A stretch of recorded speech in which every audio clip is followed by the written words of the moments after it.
கோடிக்கணக்கான ரசிகர்களை கொண்ட ஒரு விளையாட்டு போட்டியின் உலக கிண்ணம் தான் இந்த வருடம் 2026ஆம் ஆண்டு இன்னும் சில தினங்களில் கோலாகலமாக ஆரம்பிக்க இருக்குது.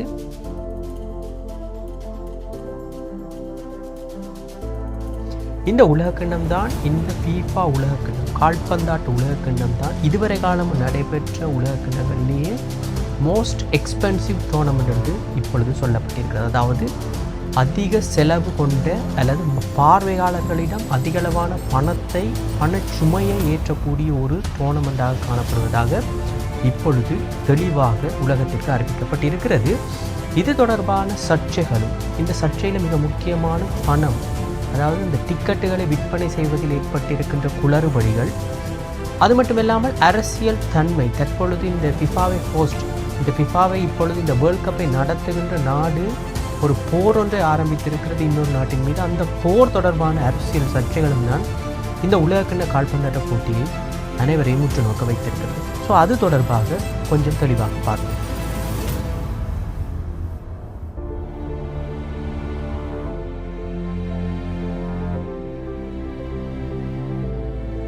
முதலாவதாக, இந்த கால்பந்தாட்ட உலகக்கிண்ணமானது ஒவ்வொரு 4 வருடங்களுக்கு ஒரு முறையும் நடைபெறும் ஒரு கோலாகலமான ஒரு திருவிழா என்று தான் சொல்லலாம். ஏனென்றால் உலகத்திலே அதிகமான ரசிகர்களை கொண்டு ஒரு விளையாட்டு போட்டி என்றால் அது கால்பந்தாட்டம் தான்.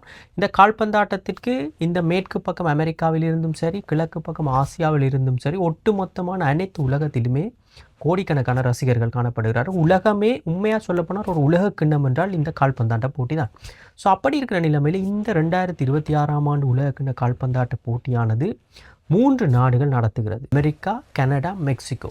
இந்த 3 நாடுகளும் இணைந்து நடத்துகிற இந்த போட்டி தான் இப்பொழுது மிகப்பெரிய ஒரு சர்ச்சையாக மாறியிருக்கிறது. மட்டுமில்லாமல் பணப்புழக்கம், பண மோசடி, அது மட்டுமில்லாமல் மக்களுக்கு ஒரு பணச்சுமையை கொடுக்கின்ற ஒரு போட்டியாக மாறி இருப்பதாக இப்பொழுது பரவலாக பேசப்படுது. கடந்த 2022ஆம் ஆண்டு இந்த கால்பந்தாட்ட உலகக்கிண்ணமானது கட்டாரில் நடைபெற்ற பொழுது பல்வேறு தரப்பட்ட சர்ச்சைகள் ஏற்பட்டிருந்தன. அந்த நேரத்தில் ஏனென்றால் குறிப்பாக இந்த மனித உரிமைகள் பிரச்சனைகள் கூட ஏற்பட்டிருந்தன. அங்கே வேலை செய்யும் வேலையாட்களை எவ்வளவு கடினமான முறையில் இந்த கட்டாரில் நடைபெறும் உலகக்கிண்ணத்திற்காக பயன்படுத்தினார்கள். அது மட்டுமில்லாமல் எப்படி இந்த கட்டாருக்கு உலகக்கிண்ணம் கொண்டு வரப்பட்டது, இந்த போட்டி நடத்துவதற்கான அனுமதி எப்படி வழங்கப்பட்டது என்று பல்வேறு தரப்பட்ட சர்ச்சைகளும் கடந்த காலங்களில் ஏற்பட்டிருந்தன.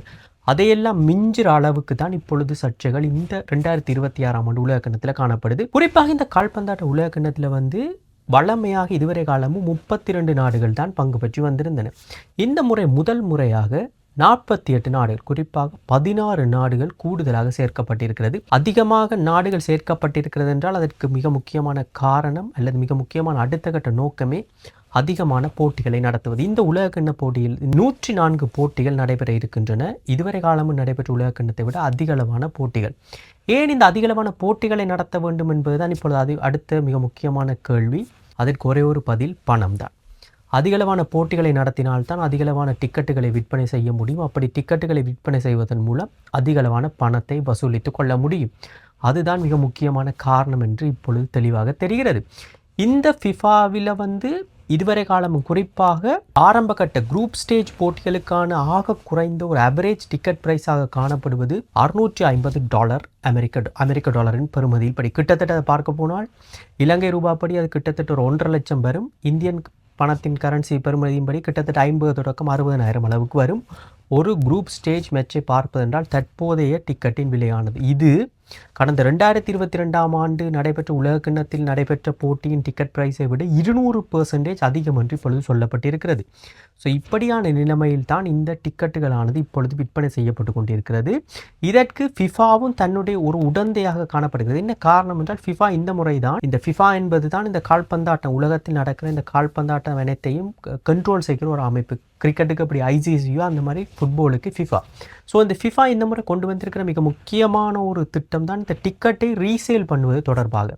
வாங்கி ஒரு டிக்கெட்டை முதலில் வாங்கி ஒருவர் தன்னிடம் இருக்கும் அந்த டிக்கெட்டை ஃபிஃபா ஆத்தரைஸ் பண்ணின வெப்சைட்டுகள் மூலம் ரீசேல் திரும்பவும் விற்பனை செய்ய முடியும் ஒரு கமிஷனை வைத்துக்கொண்டு. அதாவது எவ்வளவுக்கு தேவைப்படுகிறதோ, குறிப்பாக ஒருவர் அந்த டிக்கெட்டுக்கு $1 மில்லியன் கொடுப்பதற்கு தயாராக இருந்தால் கூட அந்த டிக்கெட்டுகளை விற்க முடியும். இதிலே 10 தொடக்கம் 15% கமிஷன் ஃபிஃபாவிற்கு செல்கிறது. இந்த ஃபிஃபா, ஐசிசி போன்ற இந்த சர்வதேச சம்மேளனங்கள் அனைத்துமே ஒரு லாப நோக்கற்ற ஒரு நான் ப்ராஃபிட் ஆர்கனைசேஷனாகத்தான் இருந்து வந்திருக்கிறது இதுவரை காலம். ஏனென்றால் அவர்களுக்கு எந்த விதமான லாபமும் ஒரு கோஆப்ரேட் கம்பெனி போலவோ அல்லது எந்த விதமான தனியார் நிறுவனங்கள் போலோ லாப நோக்கற்று இயங்கக்கூடிய ஒரு நிறுவனங்கள் அல்லது ஒரு ஸ்தாபனங்கள் என்றே சொல்லலாம். ஆனால் இந்த மாதிரி ஃபிஃபாவானது இப்படி டிக்கெட்டுகளை அதிக விலையில் விற்பதன் மூலமும் ரீசேல் செய்வதற்கான ஒரு அனுமதியை வழங்குவதன் மூலமும் லாபத்தை எதிர்பார்த்து தான் இந்த முறை இந்த ஃபிஃபா வேர்ல்ட் கப்பை நடத்துகிறது என்பதுதான் இப்பொழுது மிக முக்கியமான கேள்வி. அது மட்டுமில்லாமல் ஃபிஃபாவின் எஸ்டிமேஷன் படியே 13 பில்லியன் அமெரிக்க டாலர்கள் வருமானத்தை இந்த உலக கிண்ணத்திலிருந்து பெற்றுக்கொள்வதற்காக தாங்கள் எதிர்பார்ப்பதாக இப்பொழுது சொல்லப்பட்டிருக்கிறது. இந்த ஃபிஃபா போன்ற நிறுவனங்கள் தங்களுக்கு கிடைக்கும் வருமானத்தை எந்த விதமான குறிப்பாக ஷேர் ஹோல்டர்ஸோ அப்படியே எதுவும் இல்லை. ஸோ அவர்களுக்கு வருகின்ற அனைத்து வருமானத்தையும் இந்த ஃபுட்பால் கால்பந்தாட்டத்தின் வளர்ச்சிக்காக, குறிப்பாக சில வளர்ந்து வரும் நாடுகள், வறிய நாடுகளில் காணப்படும் கால்பந்தாட்டத்தை வளர்த்தெடுப்பதற்காக பயன்படுத்தப்பட வேண்டும் என்பதுதான் மிக முக்கியமான ஒரு புரோட்டோகால் அல்லது அவர்களுடைய கோல், மிஷன், விஷன் என்றே சொல்லலாம்.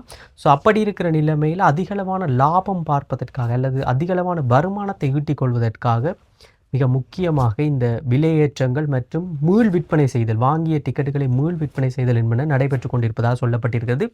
இதிலே அதி உச்சம் என்னவென்றால் இந்த வேர்ல்ட் கப் ஃபைனலுக்குரிய ஒரு டிக்கெட்டானது 2 மில்லியன் அமெரிக்க டாலர் அளவுக்கு பெறுமதியான அளவுக்கு கூட விற்பனை செய்யப்பட்டிருப்பதாக இப்பொழுது தகவல்கள் வந்திருக்குது. அது தொடர்பான விசாரணைகளை இப்போ அமெரிக்காவில் உள்ள நியூயார்க், நியூஜெர்சி போலீஸார் நடத்தி வருவதாகவும் இது தொடர்பான சில விசாரணைகளை கனேடியன் போலீஸும் நடத்தி வருவதாகவும் இப்பொழுது தகவல்கள் வந்திருக்குது. இப்படி இந்த பண டிக்கெட் பிரச்சனை தொடர்பாக போய்கொண்டிருக்கிற நிலைமையில் இந்த உலக கிண்ணத்தில் ஈரானும் பங்கு பெற்றுவது ஒரு மிக முக்கியமான ஒரு விடயம். அமெரிக்காவிற்கும் ஈரானுக்கும் இடையிலான ஒரு போரானது உக்கிரமான நிலையில் இருக்கிற சந்தர்ப்பத்தில் எப்படி ஈரான் அமெரிக்காவில் ஒரு கால்பந்தாட்டத்தை விளையாடப் போகிறது என்பதுதான் இப்பொழுது மிக முக்கியமான கேள்வி. இருந்த போதும் அமெரிக்காவினால் வீசா வழங்கப்பட்டிருக்கிறது ஈரானிய அணி வீரர்களுக்கும் அவர்களுடைய 15 வீரர்களுக்கும் அவர்கள் தொடர்பான அலுவலர்களுக்கும் வீசா வழங்கப்பட்டிருப்பதாகவும் இருந்தபோதும் ஈரான் வீரர்கள் இப்பொழுது மெக்சிகோவில் தங்கியிருந்து தான் தங்களுடைய ஆரம்பகட்ட பயிற்சிகளில் ஈடுபட்டு வருவதாக இப்பொழுது சொல்லப்பட்டிருக்கிறது. இதுவரை காலமும் இப்படியான ஒரு இக்கட்டான சூழ்நிலையில் ஒரு வேர்ல்ட் கப், ஒரு FIFA world cup, football world cup ஆனது நடந்தது என்றால் கடந்த நாட்சி ஜெர்மனி காலத்தில் ஹிட்லரின் தலைமையில் கூட உலக கிண்ணம் நடைபெற்றிருக்கிறது. 2018ஆம் ஆண்டு ரஷ்யாவிலே உலக கிண்ண கால்பந்தாட்டம் நடத்திருக்கிறது.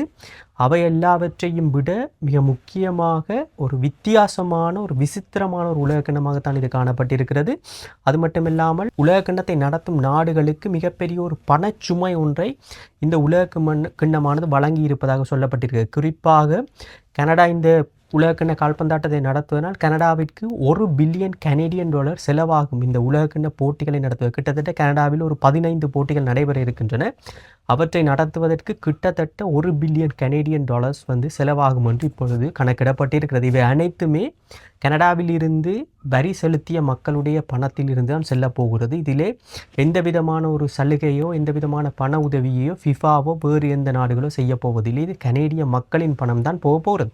இந்த மாதிரியான ஒரு நிலைமை தான் அமெரிக்கா மற்றும் மெக்சிகோவில் நடக்கிறது. பெரிய ஒரு பணச்சுமை ஒன்று மக்கள் மீது திணிக்கப்பட்டிருக்கிறது என்று தான் சொல்லலாம். அப்படிப்பட்ட ஒரு உலக கிண்ணமாகத்தான் இது காணப்படுகிறது. மிகவும் ஒரு மோசடிகள் நிறைந்ததும் பணத்தை வாரி இறைக்கும் அல்லது மக்களிடமிருந்து வாரி சுருட்டி கொள்ளும் ஒரு உலக கிண்ணமாகத்தான் இது பார்க்கப்பட்டிருப்பது மட்டுமில்லாமல் the most expensive tournament of FIFA என்று இப்போதைக்கு வர்ணிக்கப்பட்டிருக்கிறது.